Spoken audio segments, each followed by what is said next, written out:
வணக்கங்க. இன்றைக்கி உப்பு பருப்பு எப்படி செய்கிறது அப்படின்னு பார்க்கலாம்.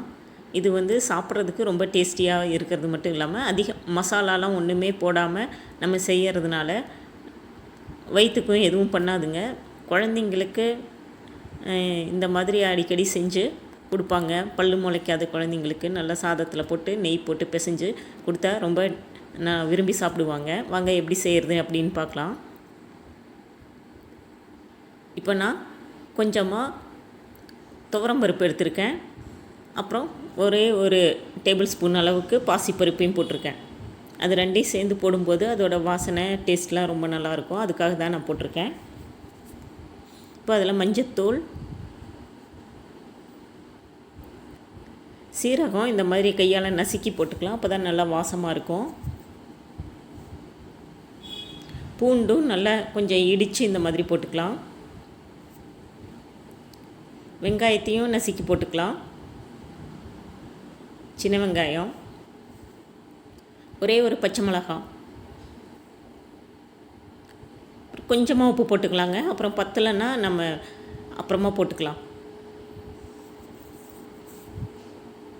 குக்கரை மூடி நல்லா 4 விசில் விட்டு எடுத்துக்கலாம்.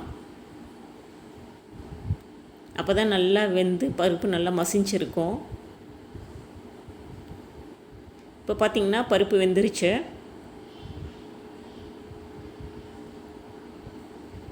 இந்த மாதிரி ஒரு மத்து வச்சு நல்லா மேஷ் பண்ணிக்கலாம்.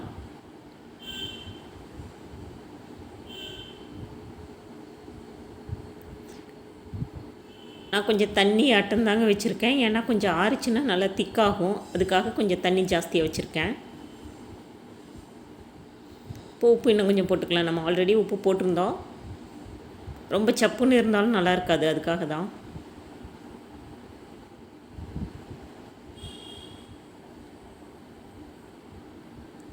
அவ்வளோதாங்க, பருப்பு கடைஞ்சாச்சு. இனி தாளிச்சிக்கலாம்.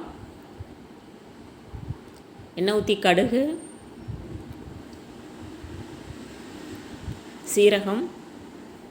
சீரகம் தாங்க இதுக்கு நல்லா வாசனை கொடுக்கும். அதுக்காக தாளிக்கும் போதும் போட்டுக்கலாம்.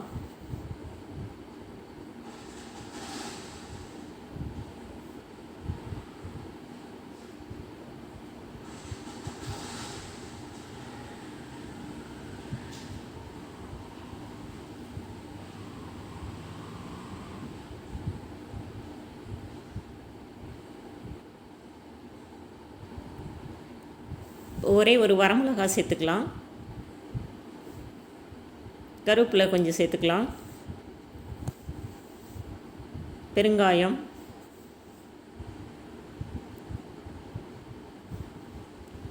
அவ்வளோதாங்க. இப்போ எடுத்து பருப்பில் கொட்டிடலாம்.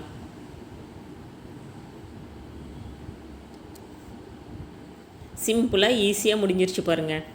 இந்த வீடியோ பிடிச்சிருந்ததுன்னா லைக் பண்ணுங்கள், ஷேர் பண்ணுங்கள், சப்ஸ்கிரைப் பண்ணுங்கள்.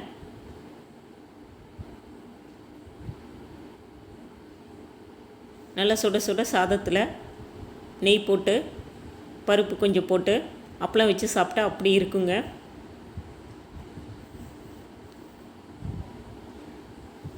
நீங்களும் ட்ரை பண்ணி பாருங்கள். எப்படி வந்ததுன்னு சொல்லுங்கள். தேங்க்யூ.